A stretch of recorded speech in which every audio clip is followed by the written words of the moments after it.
So, like, is a mono white deck good again, or is this deck just pulling at my heartstrings and teasing me?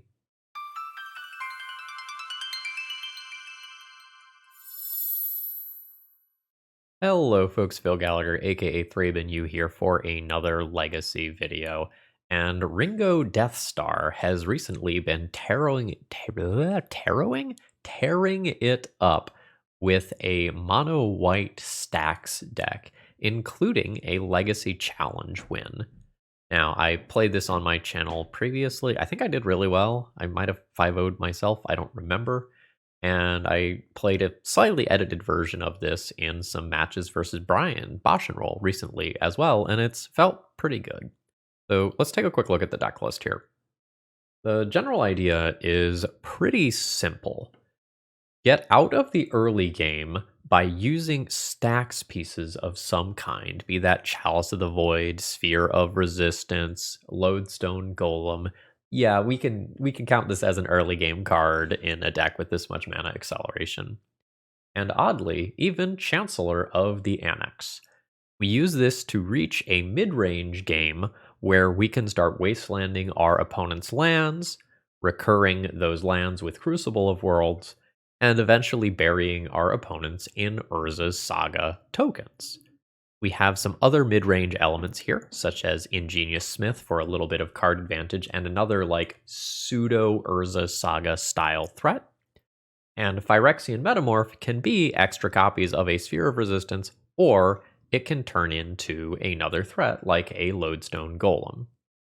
There's some things that I'm kind of unsure about, having played this like a time and a half already. I'm unsure how good the Chancellors actually are. I subbed them out for Thalia's when I played against Brian. Thalia as an X1 creature is not great in a Bowmaster world, but Chancellor is a one-time effect, and then this doesn't really do anything unless you pitch it to Solitude or put it under a Chrome Mox, and we're not even maxed out on those effects in the main deck. So I'm not super sure about that. Beyond that, I'm a little unsure about some of these numbers, like how many chalices do you want, how many solitudes should be in the main deck. But generally speaking, like I give this deck a thumbs up. The Dovin Hand of Control is sort of interesting out of the sideboard. It kind of is an answer to creatures. I think this is there as an additional like Thorn of Amethyst effect that doesn't necessarily eat it to the Force of Vigor style cards that might answer a lot of other stuff. So it's certainly interesting. Oh, we gotta make one change here. We gotta change this plains art. Beautiful, beautiful lightning plains in. Okay, now the deck list is perfect, or at least good enough for our purposes in this league. With that being said, I've played this before, so let's go ahead and battle. If you like what you see today and you need to pick up some cards, consider checking out Cool Stuff Inc. and using promo code ThrabenU to save a little bit on your order. Let's battle. Bill from the future here. If you're on a limited amount of time, I recommend starting with round 3 versus Caleb D. He's playing a Weird Brew featuring a card from Murders at Karlov Manor. That is really cool. So, here we go, folks. This first hand is a great example of like where Athalia might be better. Like I can play this and put some shields up, but then Chalice of the Void is my payoff, and I have 2 cards stuck in my hand. This one's just a mulligan. This is good. Sorry, I got distracted by a pretty funny comment. I'm keeping the hand. Mox Opal can scale this up, but it's not going to be turned on for a few turns. I think I'm just getting rid of this. It's a little awkward if this land is wastelanded before I get myself established in this game. So hopefully that doesn't happen. Underground Sea. This can be various levels of fair or unfair. Looks like we are getting scammed by a Grief Without a Picture. Picture has loaded. My Wasteland now gets a lot worse if my opponent just reanimates this Grief. Crucible down. It is not the reanimate. So I can decide whether or not I am wastelanding when my opponent is ahead on board. It feels like no with double Ingenious Smith here. But this is like definitely a little awkward. Like this is dazable here. Yep. No pictures loading today. Strunk. Oh, that's a disaster. I'm going to get hit for 2, and then this scales up to a 3/3. And I don't really have castable cards now. I mean, that'll do.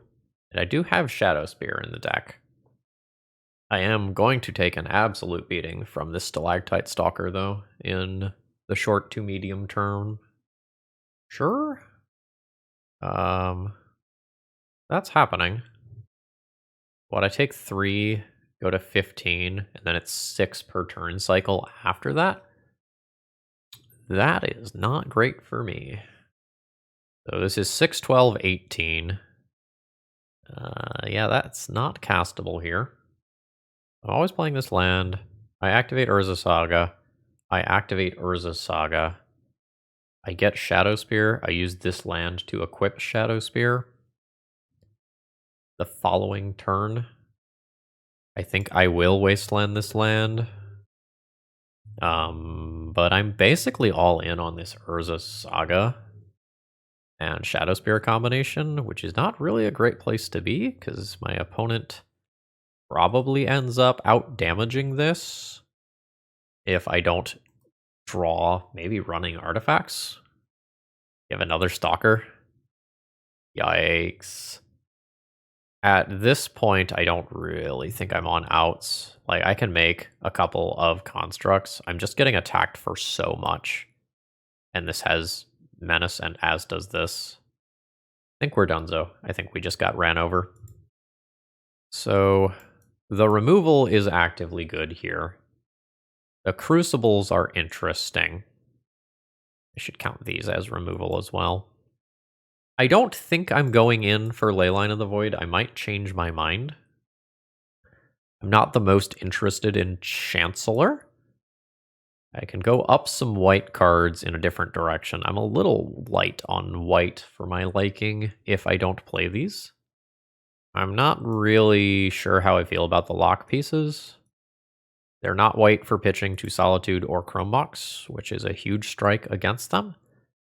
And if my opponent puts a creature on board, this stuff is not impacting that. Let's see how much of this I can reasonably get out of the deck. This is a pseudo fog for a few turns against something. I can play Dismember, Crucible, Pithing Needle for Wasteland, and then play one of like Cage or Dovin to round things out. Like Reanimate is pretty good. This can also contribute to Mox Opal Metalcraft. I have a couple of those.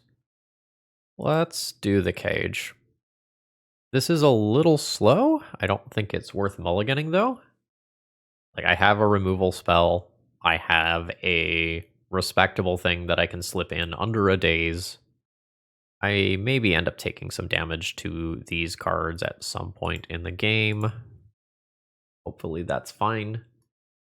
I'm probably most scared of a turn 1 threat being put in play. I don't super care if I get like Thought Seized or Griefed. Oh, there it is. Alright, I do lose the Touch the Spirit Realm. And there is Stalactite Stalker, which will start scaling up. That's actually a really good draw for me, I think. That lets me scale this up this turn. I think I'm going to do this. Play this, taking 2 damage. Get a Grafdigger's Cage. I'm going to go ahead and do the Chrome Box here, so that I can play this Cage around a daze. This only triggers once a turn. Now I have a Smith that is outside of range of something like an Orcish Bowmasters. It still could be killed by this ability as of right now, but my opponent's on 2 mana this turn, so I'll just take my damage. That's pretty good. Go ahead and attempt the equip. Snuff out is fine. Then we'll play Urza Saga and pass the turn. My first token is a 4/4, then 5/5, 6/6 the following turn cycle. A pair of 6/6s, one of which will be a 7/7 with lifelink, is going to outrace this Stalactite Stalker as of right now. Assuming something weird doesn't happen. think this is a tapped land. I think I'm just gonna do this and pass the turn. I don't think I'm gonna pay 2 life to equip Shadow Spear immediately. I don't think that makes sense. Alright, opponent throws in the towel. I think on the draw, I'm gonna try that. I'm gonna keep this. It is admittedly not the best versus a turn 1 Stalactite Stalker or turn 1 Reanimated Grief. Otherwise, I think it's solid. I think I am playing Wasteland and passing the turn. I have a few different ways to do this here. I think I just want to make end of turn Troll Cycle as awkward as possible for my opponent and like force them into a basic.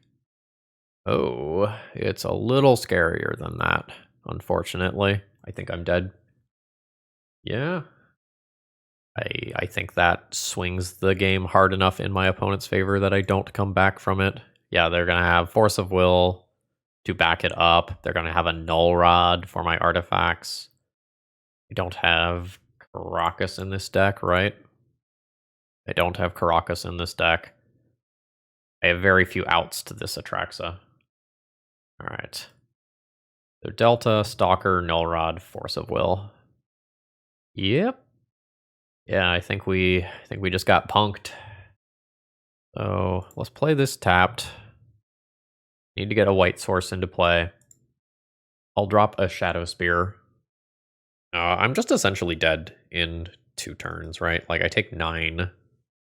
My Ancient Tomb is not really usable. My Dovin is not great right now. Yeah. And now Stalactite Stalker scales up as well. So I'm taking 10 damage on board. I can't play Ancient Tomb to play around Daze. Disgusting. Absolutely disgusting. This one, I concede to a Daze. Or Force of Will for that matter. Which presumably my opponent has the blue card. Because like they have Pondered and stuff. Yeah, at this point I go to 1 and I don't have outs to both creatures at the same time. GG's. Today's video is sponsored by moxfield.com, just the best place to keep your online deck lists, and the reason I say that is it just has so much functionality. So for example, let's take a look at some random legacy deck here. You can click on your various 2-drop slots and you can see what % chance you have of casting various things on curve, and you can get a breakdown of your mana symbols and all of that stuff, and there's a lot more here than just this. Consider checking it out. So this is a hand that's quite good against a narrow subset of legacy decks. My Mox Opal isn't quite on immediately. I can't just go like Urza Saga, Shadow Spear, Mox Opal, and then just have the extra artifact for this. I think with no taxation effect here and no interaction of any kind, I have to just mulligan that hand. How about this one? This would be getting rid of Solitude. Oh wow, this is awkward. I can Chalice of the Void, and then Retrofitter Foundry is off. Maybe I keep this and keep the Solitude. Just turn 1 city, hope it does something, and then play Urza Saga, Mox Opal, City. Whoa. Well, let's put the Retrofitter Foundry back in the deck so I can get it with an Urza Saga later. I think it's so easy for Chalice of the Void to not be a game-winning play, even if it resolves in current legacy. I'm not going to play this. Not yet. I have some cards that, like the white 2-drop, that make me want to have the artifact in hand so I can cast it later. Marsh Flats. Maybe a Cephalid Breakfast deck? Well, this is all sorts of awkward. I think I am going to go ahead and just put my mana in play. Imprint Solitude, cast Mox Opal, and play Urza Saga. And we're going to try to ride this Urza Saga to victory. Are you going to cycle something? A Bayou. Maybe Reclaimer Elves? Maybe Loampox? Ah, it is Reanimator. And my opponent just goes off through Chalice. Brutal. Alright. We're effectively dead. I have 3 answers to a Grizzlebrand in my deck. My opponent can... Oh wow, they're going deeper than I thought they would. They might be trying to naturally discard another creature, because normally the deck uses 1 mana things to get creatures into the graveyard. Galta. That's a spicy one. Sure. I guess I will play the City of Traders and pass the turn. In good news, my Urza Saga token's kind of fuck, right? 1, 2, 3, 4, 5, 6 sixes as of next turn. Can have 7 with lifelink if I get Shadow Spear. We might put a Grizzlebrand on the defensive, but oh my god, this is such an aggressive Grizzlebrand activation. Holy fucking shit. I'm not saying that it's wrong, because it might not be. Alright, there's Animate Dead on the Galta. We'll see how much stuff my opponent can crap into play. We do have 14 cards in hand. Moto is lagging, but I can see Archon of Cruelty is coming in. Oh, and a Troll. Okay, I don't get through that much stuff. I will concede. So, I want more removal and more lock pieces at the same time. This is fine, this is fine, this is fine. Don't think we're going Pithing Needle deep. We're definitely not playing Crucibles, that's not what this is about. And in fact, my Crucibles probably come out. I don't need Retrofitter Foundry. I am going to get rid of Shadow Spear. Like, the Grafdigger's Cage is going to be a more important silver bullet to tutor up. Metamorph is awkward. It's like, sometimes it's a Grizzlebrand, but then your opponent has a Grizzlebrand. This is very good against Archon of Cruelty in particular. I think these come out. Get ley lines in. Get this channel card in. Let's get this in. Let's board out a random creature. I can win with Urza Saga tokens or whatever if I keep my opponent from getting creatures into play meaningfully. And I guess playing these is really awkward versus Reanimator, right? Because they just like take it and then reanimate it. That's like kind of bad for me. That's awkward. This is probably the same logic that like you often board out initiative creatures versus Reanimator. I'm going to at least board these out when I'm on the play. When I'm on the draw, I might just need them to make the bridge to my first turn. Oh, fuck yeah. Absolutely. I'm going to start the game with a ley line in play. My opponent has gone to 5 cards. This is going to be ever so slightly awkward in a couple of fringe scenarios involving something like a Force of Vigor, but otherwise it should be really strong. And with any luck, my opponent will play a non-basic land that I can just Wasteland. Daggers. Unmask. They've got Sedgemoor Witch combo in here, which is good to know. Let's play this as a tapped land. And unfortunately, we're chilling here. My opponent also knows that I have a Wasteland. Yeah, so they are potentially not going to play out a land drop until they can use it. Unmask, target me? Sure. Like, this is 2 cards for my Touch the Spirit Realm. I absolutely accept this. And now I'm hoping to draw something like an Urza Saga that is a real threat. This is what I'm talking about. This is a Lodestone Golem. So I have 2 sphere effects in play. That's enough for my opponent.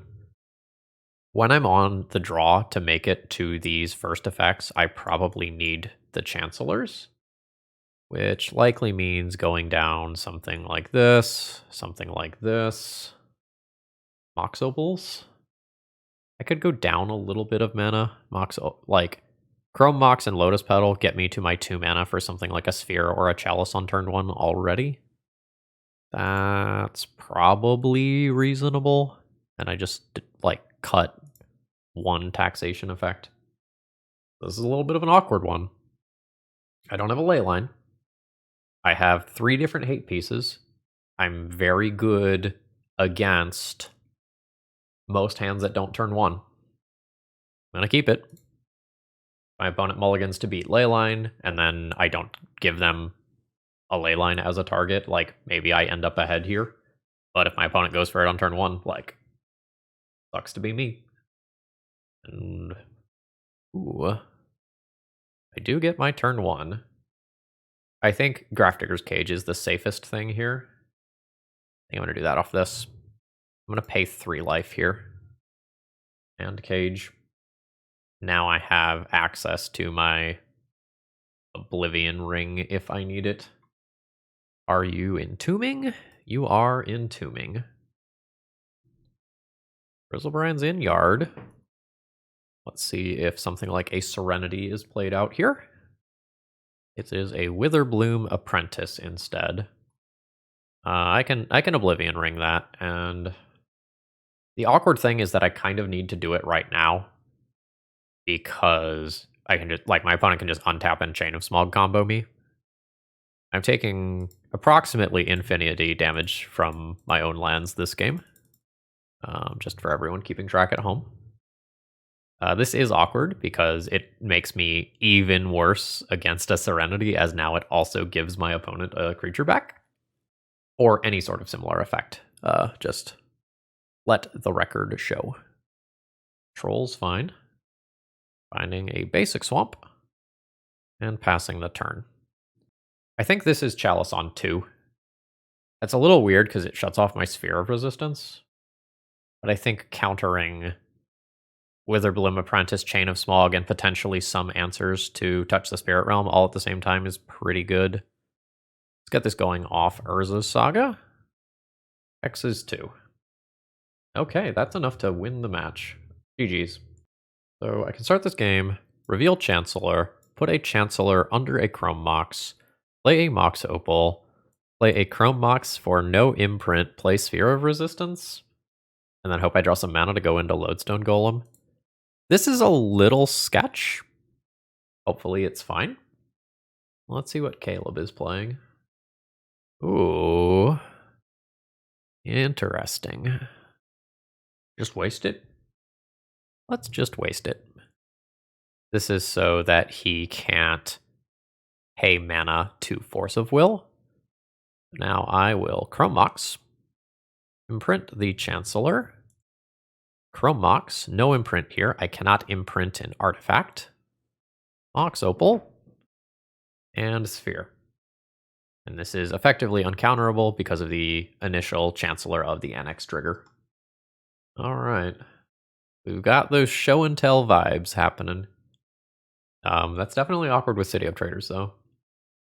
Okay, there was a tapping and untapping of City, and then nothing was cast. I've got 2 mana right now, so like I'm also just chilling.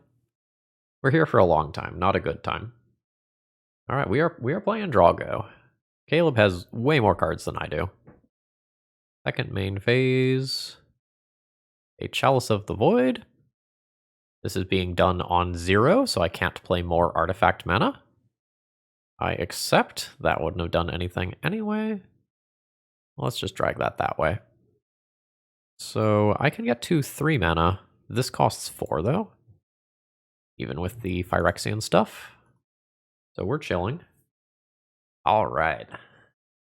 Old Breacher. Okay, so it's not quite show and tell. It is of the stompy variety instead. So this is going to be like a Hull Breacher, draw 7 stompy deck. I think I'm just going to Wasteland the City rather than play out a Phyrexian Metamorph. This sets back Caleb a decent amount. Now Caleb probably has 0 cost artifacts in there as well. Alright, so that represents a Force of Will. This is my own Chalice, which I would in theory like to cast on 3. So that's not happening right now. And we continue the game of Drago. Note, if you ever wonder why I talk about, like, not keeping hands that don't play a follow-up to the lock piece, this is why. Like, this is turn 7. I have strong control on the game. Subtlety, even. Sure. But I don't think I have actually done any damage to Caleb. I think he has done all of that to himself. Alright, it is more Drago. Alright. There's There's almost some humor to it, you know? Go to discard. Go to discard. There's a Chrome Mox. Okay. So now I can get to 5 mana, which means I can play, or at least attempt to play, a real threat. Force of Will can still happen. We saw Subtlety as well. But I can just repeat this next turn. And if this one resolves, I can then Metamorph afterwards. Alright, cool. We do it again. Oh, there was an unlicensed Hearse discarded at some point, by the way. Tishana's Tidebinder. Spicy. Yeah, my idea for Chalice of the Void on 3 was legit. But that costs 7 mana. We're a bit away from that. 2, 3, 4, 5, 6, 7. I think it's probably just correct to do this. Bloop. That is another force effect. I salute you, Caleb. Fighting the good fight. It is turn 13. Yeah, I mean, what am I supposed to do? Not? That's another sphere. I'll win with an Ingenious Smith at some point. Like, once Caleb is fully locked out of spells, it doesn't super matter what I win with. Can I cast this? 2, 3, 4. I have to play another land to do this. 2, 3, 4, 5. Yeah. Now I'll Lodestone Golem. It's in play.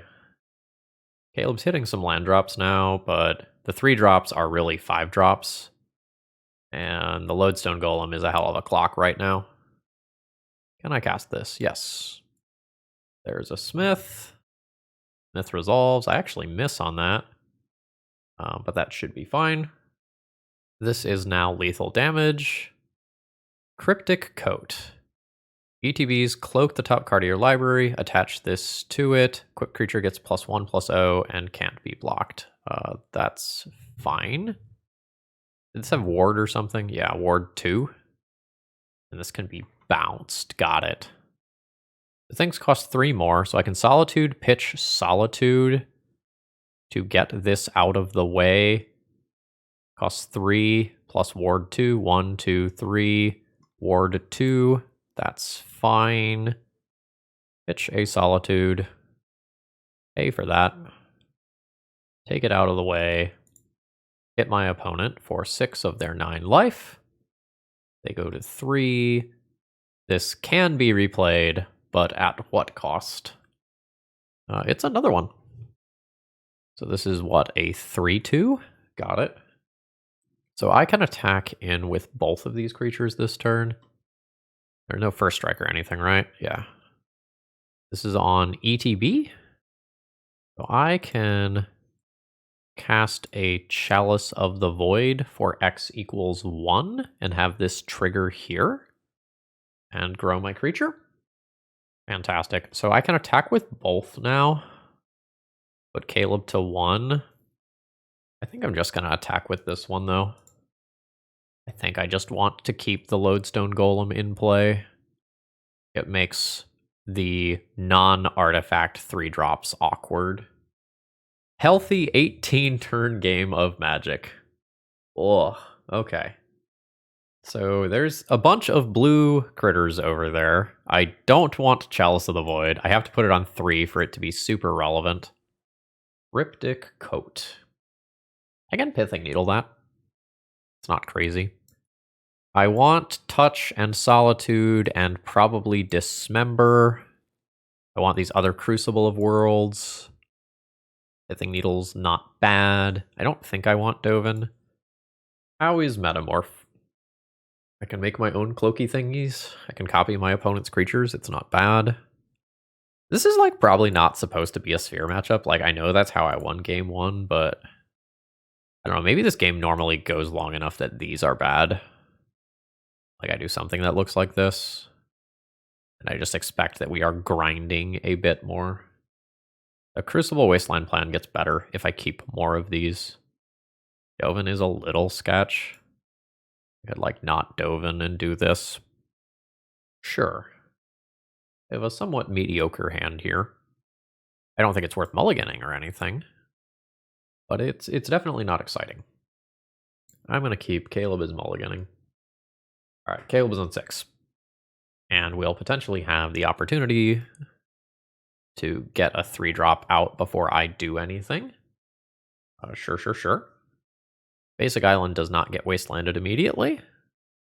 Chalice on 0 currently doesn't do anything against me, but like I do have a lot of 0 drops in my deck that I could draw. I think I am playing Ancient Den and passing. I've got Dismember up. 4 mana. Oh, fuck. Yeah? That's a scary card. Sphere Resistance, you're just in time, bud.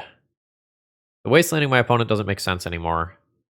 I need to get to 3 mana and exile that card. I think I am just playing this tapped and passing the turn. Caleb gets really far ahead here. I don't expect to win this game. Things can happen.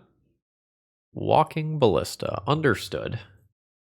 Now I can remove that at the low cost of 6 life and 1 mana. Don't look. Don't look. Ow. So Caleb gets 6 damage and 1 card from Walking Ballista, which is perfectly reasonable. Yaw.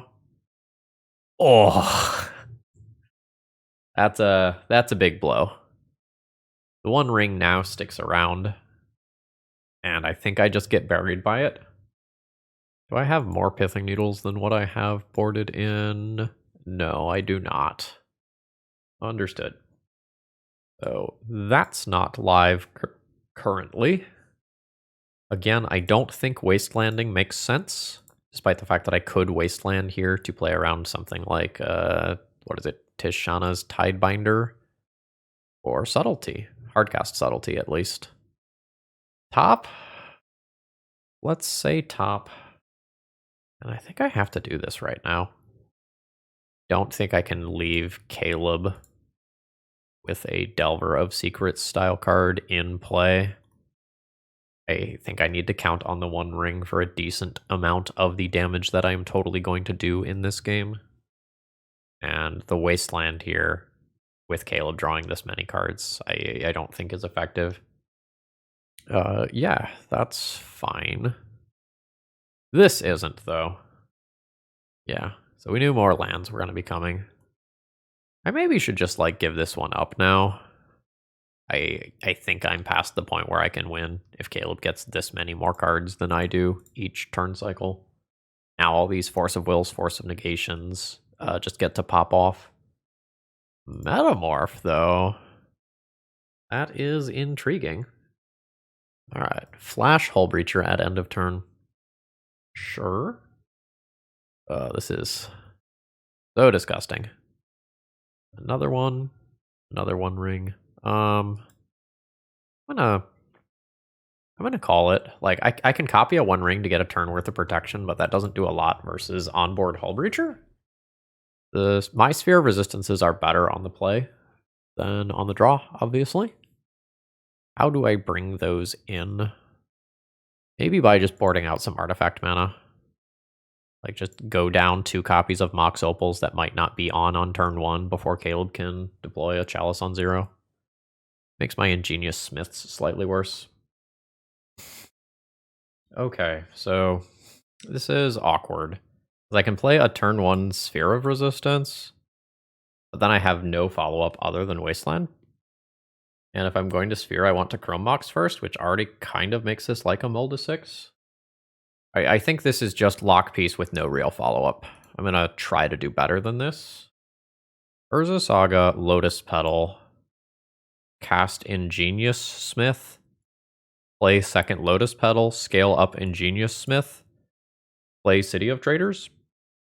This is perfectly reasonable. I will get rid of one of these 2 cards. I think Metamorph, but it's close. So, Saga. Petal. Smith. Ooh, I'll probably just take Pithing Needle. Then I will play Lotus Petal to scale this up. We've got a pause.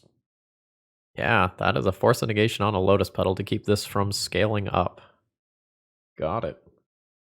Is there artifact mana? There is artifact mana. It's a subtlety, sure. Ah, I see. That makes sense. Got it. Now I just kind of hope that my Urza Saga can do its thing. I think I just jam a Crucible here. This feels like an important enough card that I just want to try to have access to these cards for the rest of the game, especially given the awkwardness of my current mana situation. All right. So, make a token, do my searching. Mox Opal is currently fine. Shadow Spear is not crazy long term. I can probably just get that later. So let's get Mox Opal. Redeploy Urza Saga. I lose City. I'll get it back next turn. I will go ahead and drop Pithing Needle, intending on putting it on the One Ring, and passing the turn with Dismember available. That is a Hull Breacher. I'm okay just killing it now. Just take no chances on the extra counterspells drawn. I'm very, very, very far ahead on board, and I just want that to remain true. All right, it has just become my turn again. I'll redeploy a City of Traders, play a Lotus Petal, go to combat, bash in for 5. I'm only going to do 5 here, I think. I think I'm just going to wait on the activation. Sure. The reason that I'm waiting on the activation is that it doesn't necessarily change my clock. This is still representing lethal next turn. And waiting means what is it, Tishana's Tidebinder Stifle effect doesn't have a chance to junk my land. I don't know the exact wording of that card. I think it like shuts off the ability afterwards. So, yeah. There's another one. Retrofitter Foundry is reasonable here. So is Shadow Spear. I'll redeploy an Urza Saga. Fine, sacking the city. It's not that big of a deal. Attempt to crash in for 8. Dress down's annoying. That kills these. It is, however, not a long-term answer to the problems at hand. I've made my land drop. I could go 1, 2, 3 and play a second Crucible. That doesn't seem necessary. I'd rather just make a 1/1 token. And Dress Down can get sacrificed. Yeah. Sure, that's fine. It helps a lot, but a lot of Caleb's tempo-oriented spells are not currently live. Right? So I'm not going to probably cast a meaningful spell for the rest of this game. Like, it's all Retrofitter Foundry activations and Urza Saga activations. Sure. So, if I play City of Traders, I have some different lines available to me. I'm just going to play a Plains, though. Play Plains, attack for 1. Have some giant Urza Saga tokens coming. I am a little bit living in fear of something like a Hercules recall. Yeah, no, that's fine. Drawing cards does not change the things that are on board, right? Drawing some artifact mana can. Yeah, so there's like a Force of Will that's kind of a dead card at this point of the game. I do have to keep in mind that Dress Down is a thing, but I don't think I'm not going to make the Urza Saga construct tokens, you know? So, yeah. Pick up a Shadow Spear. Let's attempt a kill. It is a new Dress Down. Sure. Attack for 1. Caleb is at 6. So I can try to Wasteland lock Caleb out of this game. I don't know that makes sense after drawing 6 cards off copies of Lorien Revealed. I think I just keep this pressure coming forever. And this turn, I probably end up using the Lotus Petal to produce another 1/1 body. Null Rod. And I'll definitely make another 1/1 body. I still have enough mana to just activate Urza Sagas naturally. So, despite the fact that this is good, it doesn't actually solve the primary problem. So I'm good. Send in. There's flash creatures that can block this, but it's still worth a point of damage. And every individual point of damage is currently valuable. Pass turn. That's fine. You may cloak your creatures. I haven't done an Urza Saga count, but the answer is big. I'm just going to take this damage and make my token at end step. Make sure that I'm not walking into some trap. Yeah. A Solitude. That's interesting. Just going to continue to make tokens. I will get a Chrome Mox, but not imprint due to Null Rod. Just immediately replay the Urza Saga. We're just going to see a chump block here. It's another dress down. Wild. Sure. I'll pass turn. I can block with a servo token for some life so that I don't just take infinite amounts of damage. Oh, this one can't be blocked. I'll block that. A Sphere of Resistance. So now I can start going after mana, right? So like I can Wasteland this, redeploy the Wasteland to activate Urza's Saga. The city might be better. I'm not 100% sure. Redeploy. Ooh, that is just a 3/3 flyer. I am potentially in danger of just getting aggroed out here. I do have ways of taking Null Rod out of play, and if I draw a white card, I just have Solitude available. So this can't be blocked. That's flying. I'm at 4. Yeah, I think I need to draw a removal spell or I'm going to die. Just the third dress down was absolutely backbreaking. I can't possibly cast Solitude, so I just have to make a new creature. Yeah, this doesn't go anywhere. Yeah, I am dead in the air despite having this like Urza Saga beatdown plan. Yeah, so maybe that turn that I didn't block the Hull Breacher, I needed to. It maybe just baits down a dress down earlier. Yeah, but I am dead. Can't be blocked and flying. Wild. GG's. That's a great round. All right, what does this one do? Reveal Chancellor. Chancellor imprint under Chrome Mox. Play Ancient Tomb. Leave one colorless floating. Play Smith. Play Retrofitter Foundry. Yeah, this is a keep. My opponent has asked me to be kind. Their heart can't handle mono black. Joke's on you, sucker. It's mono white. They're having some fun over there. So, Imprint Chancellor, Ancient Tomb, Ingenious Smith. Let's get something. Crucible Wasteland? Crucible Wasteland sounds fun. I mean, like, fun in the ThrabenU sort of way. Probably not fun, as in the these people want to play with me again way. Oh, Crucible's not the best against that land. Phyrexian Metamorph. Now let's do a pre-combat. I think I'm fine with that. It scales this up if it works. And if it doesn't work, I just make a second Retrofitter Foundry and start crapping tokens everywhere, and I probably win somehow. And if my opponent fetches and doesn't get something like a basic island, like, yeah. Solitude pitching Terminus. So this is going to require my opponent to fetch. Oh no. So my opponent just clicked through the Chancellor trigger. Oh, that's so bad. Oh. Oh, and it's a Tundra too. Oh, disgusting. Make a copy of Retrofitter Foundry, play Wasteland, Wasteland target Tundra, have Crucible Wasteland, and double Retrofitter Foundry activations. Solitude alongside Terminus is spicy. I wonder if this is going to be like a Bant Beans deck. Seems likely. My opponent needs Force of Will or Force of Negation or equivalent to stay competitive in this game. Like, they've seen the Crucible. It's no shuffle. They can presumably answer this card. I will make this dazeable. Like, I think that's fine. The upside here is basically that I win the game on the spot.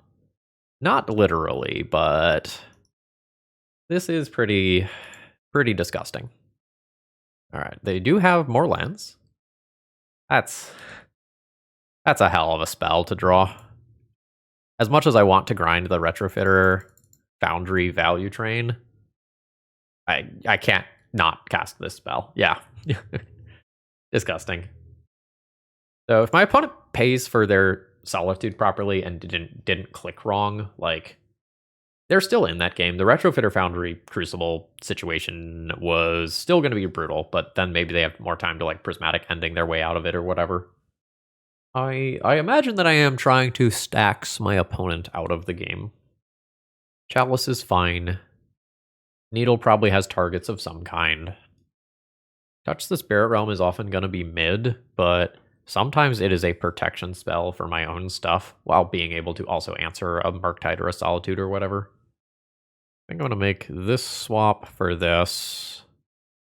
I want another Chalice in there, and maybe, like, Crucible Urza Saga is how I realistically win this. How good is Metamorph?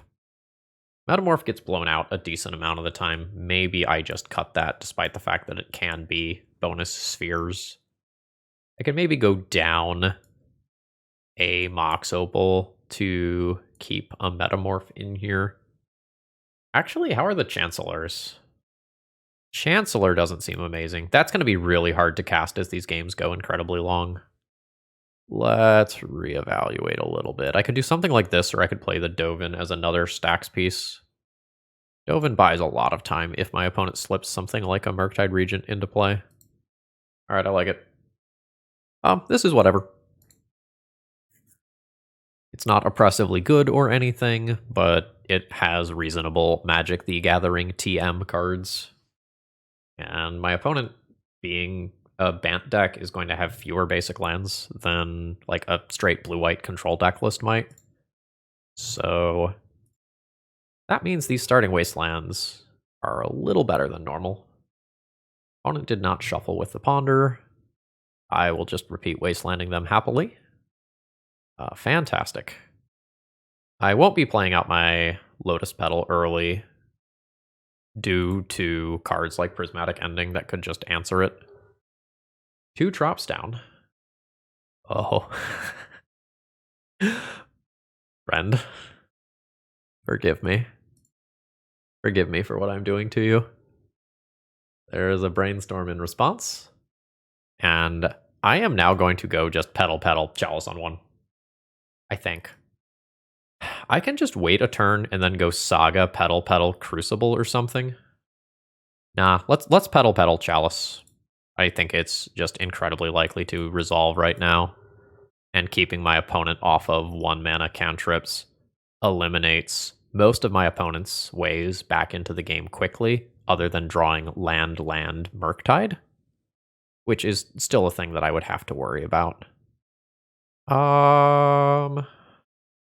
Go Turbo is play Urza Saga into City, just activate. I think I'm into it. This is the way that can potentially race a Murktide Regent if it happens in the next turn cycle or 2. Sure. Because I can just get the Shadow Spear and gain a bunch of life. Alright. So, do I attempt Crucible? I determined when I played this Chalice that my opponent did not have counter magic. I think I'll jam and miss out on an Urza Saga token. Yeah. Did you draw a counterspell in the last, like, 2 draws?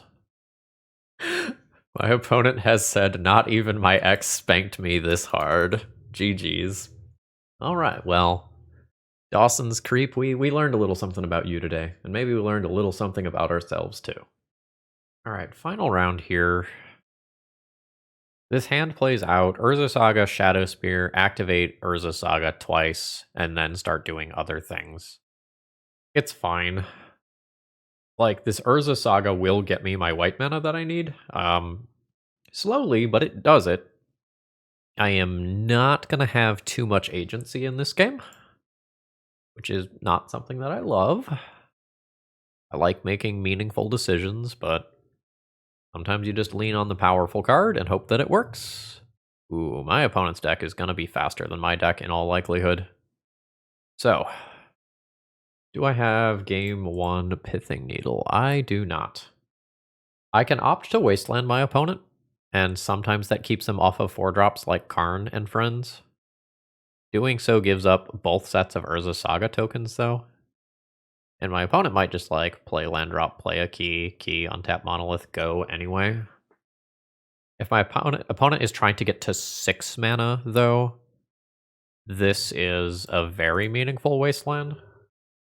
Like if they are trying to get to coveted jewel levels of mana.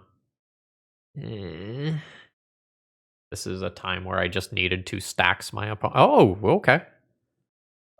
This is great. So float mana, get Chrome Mox. Chrome Mox, imprint a white card. We'll imprint Chancellor. Play Wasteland. Wasteland Ancient Tomb.